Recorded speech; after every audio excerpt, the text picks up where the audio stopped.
जिसका नाम उल्कामुख है। राजा उल्कामुख सत्य बोलने वाला, जितेंद्रियाँ, अपनी इंद्रियों पे नियंत्रण रखने वाला, प्रत्येक दिन देव मंदिर जाने वाला, पूजा पाठ करने वाला राजा उल्कामुख। और उनकी पत्नी भी सती साध्वी है, दोनों पूजा पाठ करने वाले धर्मात्मा हैं, दोनों मंदिर जाकर के भगवान का कथा पूजा सुनने वाले हैं। बड़े भाग्य की बात होती है कि पति और पत्नी दोनों पूजा पाठ करने वाले मिले, नहीं तो एक पूजा पाठ करने वाला और एक नास्तिक, तब वो ऐसे पूजा पाठ करने में थोड़ा सा डिस्टर्ब हो जाता है, माइंड डाइवर्ट हो जाता है। तो राजा और उल्कामुख और उनकी पत्नी दोनों पूजा पाठ करने वाले जोड़े से मंदिर जाते, पूजा पाठ करते, भगवान के दर्शन करते, प्रसाद ग्रहण करते, गरीबों को दान पुण्य करते जोड़े से। अब एक बार राजा उल्कामुख और उनकी पत्नी दोनों भद्रशिला नदी के घाट पे बैठ करके भगवान का कथा कर रहे हैं, पूजन कर रहे हैं। वहाँ पे एक व्यापारी बनिया नाव लेकर नदी घाट से रास्ते से गुजर रहा है। बनिया ने देखा सत्यनारायण भगवान का कथा हो रहा है, तो कथा को सुनने के कारण लिए उसने नाव को किनारे पर ठहरा दिया बनिया, और कथा में आकर बैठ गया। कथा समाप्त हुई और जब बनिया राजा ने उल्कामुख ने लकड़हारे को बनिया को प्रसाद दिया, तो बनिया ने भी उल्कामुख से पूछा, हे प्रभु, ये आप क्या कर रहे हैं, इनके करने से क्या फल की प्राप्ति होती है। भला राजा उल्कामुख को किस चीज़ की कमी थी? धन दौलत साम्राज्य अथवा मन सारी चीज़ों से परिपूर्ण थे उल्कामुख, लेकिन फिर भी भगवान का कथा पूजा कर रहे थे, भगवान का भजन कीर्तन करते थे। तो बनिया ने कहा, आप क्यों फालतू का टाइम पास कर रहे हैं, इसको करने से कुछ क्या प्राप्त होती है? राजा उल्कामुख ने कहा, हे बनिया सुनो, ये मोक्ष को देने वाले हैं, धन दौलत तो देते ही हैं, पुत्र पौत्र देते ही हैं, लेकिन ये मुक्ति को देने वाले हैं। ये श्रीहरि वैकुंठवासी, आपको पृथ्वी पे आने जाना से मुक्ति चाहिए, आपको बंद करना चाहते हैं आवागमन, तो प्रभु श्रीहरि का ध्यान कर लीजिए, आपको मुक्ति मिल जाएगी। बनिया को सब कुछ मुक्ति की बात तो समझ में नहीं आई, लेकिन उसकी संतान की प्राप्ति और धन की प्राप्ति के लिए उसने श्रीहरि को पूजा करना, कथा करना अनिवार्य समझा। उसने कहा, हे राजा, मैं निर्धन हूँ, मैं गरीब हूँ, मेरा कोई संतान नहीं है, अगर आप इस व्रत का विधान मुझसे कर देंगे तो मैं इस व्रत को करूँगा, क्योंकि मेरा कोई संतान नहीं है। बनिया के कहने पे राजा उल्कामुख ने कहा, तुम इस व्रत को करो, इसके करने से तुम्हें संतान की प्राप्ति होगी। उल्कामुख ने उस व्रत का विधान बनिया को बताया।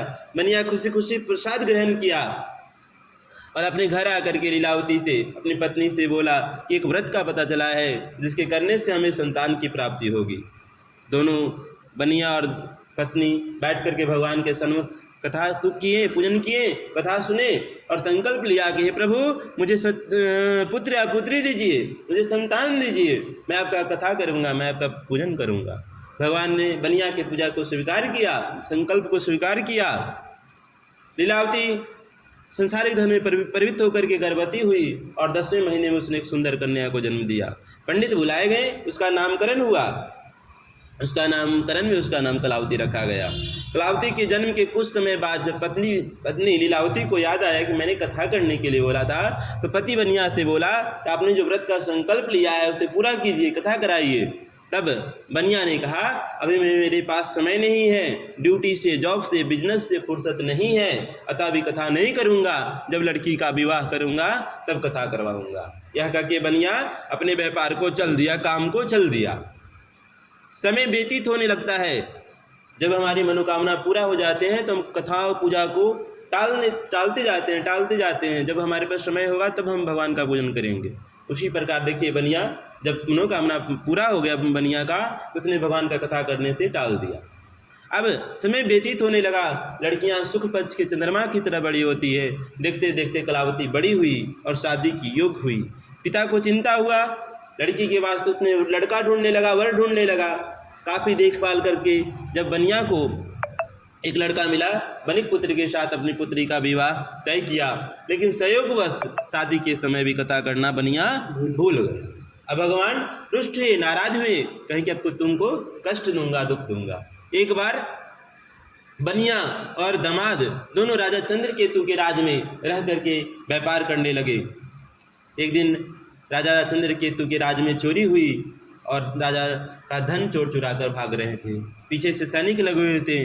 सैनिकों को आता देख चोरों ने राजा का धन ससुर दामाद की बनिया के पास रख दिया, डेरे में रख दिया और चोर भाग गए। जब सिपाहियों ने छानबीन की तो राजा का धन बनिया के पास मिला, उनको हथकड़ी लगा करके ले जाकर राजसभा में खड़ा कर दिया गया।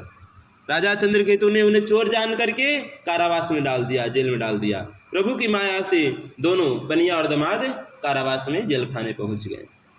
अब घर पे जो हालत है वो आप लोगों से कहता हूँ। लीलावती कलावती के घर में चोरी हुई, डकैती हुई और सारा धन चोर चुरा कर भाग गए। खाने के लिए मोहताज लीलावती कलावती। एक दिन कलावती एक ब्राह्मण के घर गई, जहाँ देखा सत्यनारायण भगवान का कथा हो रहा है, पूजन हो रहा है। कलावती कथा में बैठ गई, कथा सुनने लगी। कथा सुनते सुनते घंटे 2 घंटे लेट हो गया। घर लौटी तो माता ने डांटा, अरे पुत्री कहाँ थी, कहाँ घूम रही थी इतना टाइम तक। पुत्री के माता के डांटने में पुत्री ने कहा, हे माता, एक ब्राह्मण के घर में कथा हो रहा था, पूजन हो रहा था, मैं कथा सुनने बैठ गई थी। माता को पुराना संकल्प याद आया। उसने कहा कि मैंने भी कभी कथा करने के लिए बोला था। गरीबी हालत में जो भी था लीलावती और कलावती के पास भगवान को अर्पित की और हाथ जोड़ करके प्रार्थना की कि हे प्रभु, हे शंख चक्र गदाधारी, हे भगवान श्री कृष्ण, हे नारायण, हमारी रक्षा करो।